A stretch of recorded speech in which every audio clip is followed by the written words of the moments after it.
(2024년 12월 9일) 이정훈입니다. 어디 좀 다니다가 차 안에서 유튜브를 하고 있습니다. 최후의 5분이 다가오는 것 같습니다. 전멸을 하느냐 아니면 버티느냐. 네, 지금 보수 세력과 애국 세력은 버티는 수밖에 없습니다. 지연전. 네, 전멸하지 않고 버티는 거죠. 이러한 점에서 한 사람의 행동을 주목하고자 합니다. 이종배 서울시 의원입니다. 국회의원도 아닌 서울시 의원이 이재명 민주당 대표를 내란죄로 고발하였습니다. 네, 그의 행동이 대한민국 보수 운동사에서 큰 획기적인 계기가 되기를 바라는 바입니다. 네, 이재명과 민주당은 내란죄로 고발이 되고 내란죄로 수사가 돼야 됩니다. 지금 많은 사람들 민주당계들이 고소 고발을 하여 갖고 윤석열 대통령 및 이번에 계엄에 참여했던 세력들이 내란죄로 수사를 받고 있는데, 사실은 국정이 돌아가지 못할 정도로 국무위원들을 줄줄이 탄핵을 걸고 예산안을 망가뜨리고 그리고 특검을 걸고 국가를 움직이지 못하게 한 거는 사실상 내란 혐의죠. 그 부분 때문에 윤 대통령이 비상계엄을 걸었던 건데, 그 비상계엄이 너무 엉성하고 준비한 데 있어서 실패했습니다. 근데 그걸 내란으로 걸어서 아예 양 보수를 잘라내려고 하는 광분하는 세력이 있습니다. 근데 그 자들이 이미 국정이 돌아가지 못하도록 대한민국을 망가뜨렸거든요. 그러면 국힘당에서 적어도 몇 사람은 이재명에 대해서 내란죄로 고발을 해야 되는데 아무도 못하는 가운데 이종배라고 하는 서울시 의원이 고발했습니다. 여기에 대해서 좌파 언론들은 아주 격렬한 비난을 하고 있고 십자포화를 가하고 있습니다. 이종배 구하기 나설 뜻이 없으십니까? 자, 지금 상황은 저는 이제 하도 지금 어려워서 윤석열 대통령이 조기에 퇴진하고 그 다음에 한덕수 총리로 중심으로 해서 행정권을 살리고 통수권을 지켜서 어떻게 해보자, 이런 아이디어를 제시했습니다. 그 아이디어를 거둘 생각은 없고요. 지금 시각이 한 4시 가까이 되는 것 같은데 국힘당에서는 윤 대통령 조기 퇴진을 논의하는 의총이 들어가는 모양이에요. 거기도 저와 비슷한 생각을 많이 하고 있겠죠. 자, 이제 전략적인 판단을 해야 되겠습니다. 윤 대통령이 임기를 다 채울 수 있다. 이건 매우 어려운 상황입니다.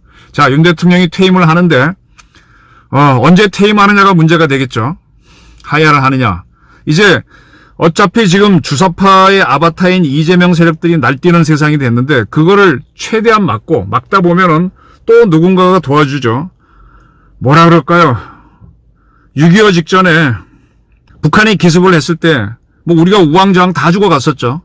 그래서 그때 참모총장이 판단을 잘못해서 축차 투입하다가 다 무너지고, 그런데 그 패잔명들을 모아서 김홍일 장군이 한강에서 지연전을 펼치죠. 인민군들이 한강 넘어오지 못하도록 지연전을 하고 수원에서 지원전을 하는 사이에 그때 정말로 제가 앞선 방송에서 말씀드렸듯이 유엔 결의에 의해서 미군이 참전해 줌으로 해서 우리가 죽다 살았습니다. 이제 그런 기적을 한번 기대해 보면서 지금은 지연전을 펼쳐야 합니다. 자, 이런 상태에서 지금 누구를 중심으로 뭉쳐야 하는가 문제인데, 지금 한동훈이라는 친구는 자세히 보셔야 됩니다. 처음에 계엄령이 선포됐을 때 이거는 위헌 위법이다라고 선동을 했습니다. 윤 대통령은 절박한 상황에서 비상계엄을 하는데 그 비상계엄은 위헌 위법이다 그랬습니다. 그것 때문에 지금 이재명 세력들이 완전히 날뛸 수 있는 공간이 열렸는데, 그런 사람이 지금 국힘당을 리드해 간다라고 하는 거는 저는 상당히 유의해서 봐야 된다는 생각입니다. 지금 윤 대통령 조기 퇴진 하고 그 다음에 한동훈 총리 중심으로 해야 된다라고 하는 한동훈의 말은 맞고요. 그 다음에서 한동훈 씨가 이걸 기회로 인해서 자기가 권력을 쥐고 하려고 하는 거는 저는 옳지 않다. 그리고 처음부터 이거를 비상계엄을 위헌 위법이라고 봤던 한동훈은 정말 저 사람 제대로 된 사람인가. 그리고 인간적으로 가족 간에도 미움이 있고 한데 그래도 한 가족이고 끌어주고 땡겨준 사이라고 하면 의리라는 게 있는데 의리를 완전히 팽개쳤죠. 윤석열에 대해서. 그가 장관이 되고 그가 정치권에 나온 것도 어찌됐든 윤석열 덕분인데 완전히 살모사처럼 물었습니다. 이런 사람이 앞으로 국힘당을 이끌어 나간다 그러면 저는 그렇게 믿기 힘들어요. 인간적으로. 그리고 남은 이제 국힘당에서는 국회의원들은 지금 각자 이익에 따라 굉장히 바쁘게 생각하고 결론 내리기 힘들 거고 윤 대통령 조기 하야하는 게 좋으냐 끄는 게 좋겠냐 그러는데 하야는 하긴 하되 지금 당장 하게 되면은 모든 신문이 윤 대통령 하야하면서 좌파들이 쏟아져 나올 겁니다. 그래서 당분간은 좀 시간을 끌어라. 국힘당 지금 의총 열고 있고 로드맵 어쩌고 만들고 있지만은 이제 국힘당과 이야기가 돼서 윤 대통령이 하야를 해야 됩니다. 근데 지금 상태에서는 적과의 결전을 부리는 순간이니까 적이 만세 부를 수 있는 기회는 주지 말아야 돼요.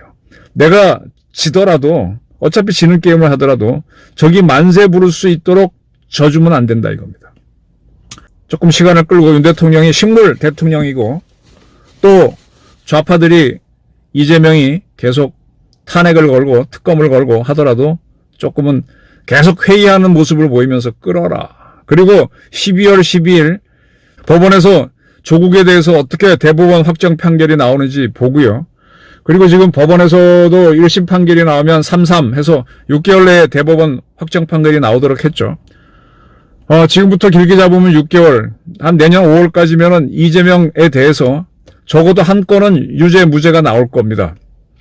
어쩌면 그때까지도 지켜볼 필요가 있다는 생각을 하셔야 됩니다. 안 그러면 이재명은 완전히 살팔이 나는 겁니다.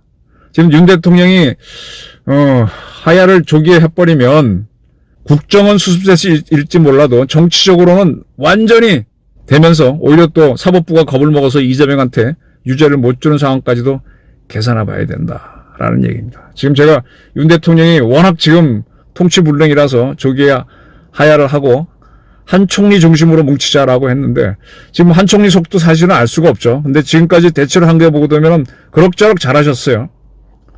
그리고 정치적 야욕도 그렇게 없는 것 같고 그렇다면은 한 총리, 윤 대통령, 그다음에 국민의힘 이제 기적 같은 걸 기대하는 거죠. 그러면서 지연전을 펼치면서 조국에 대한 판결이 확정 판결이 나올 때까지는 최소한 기다려라. 12월 12일.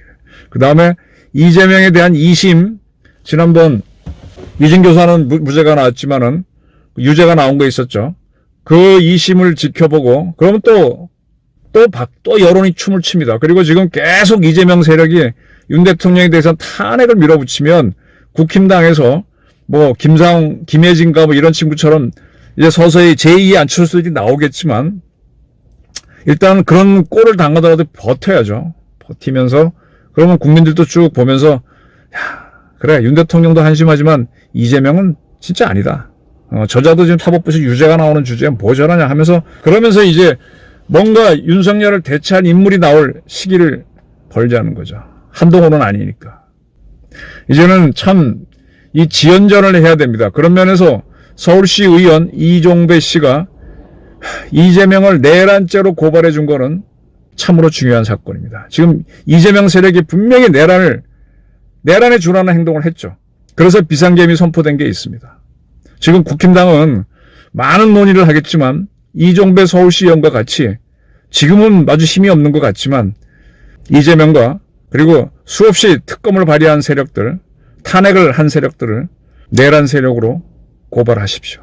지연전을 해줄 것을 요구하는 바입니다. 네, 조금 정정을 해야 되겠군요. 서울시 의원 이종배 의원이 이재명 대표를 내란죄로 고발한다라고 몇 번 SNS 밝히고 했습니다만 현재 고발한 거는 국가보안법 위반 혐의로 이재명을 고발했습니다. 저는 이종배 의원이 더 힘을 내서 이제 좌파들이 엄청나게 이종배 의원을 공격하고 있어요.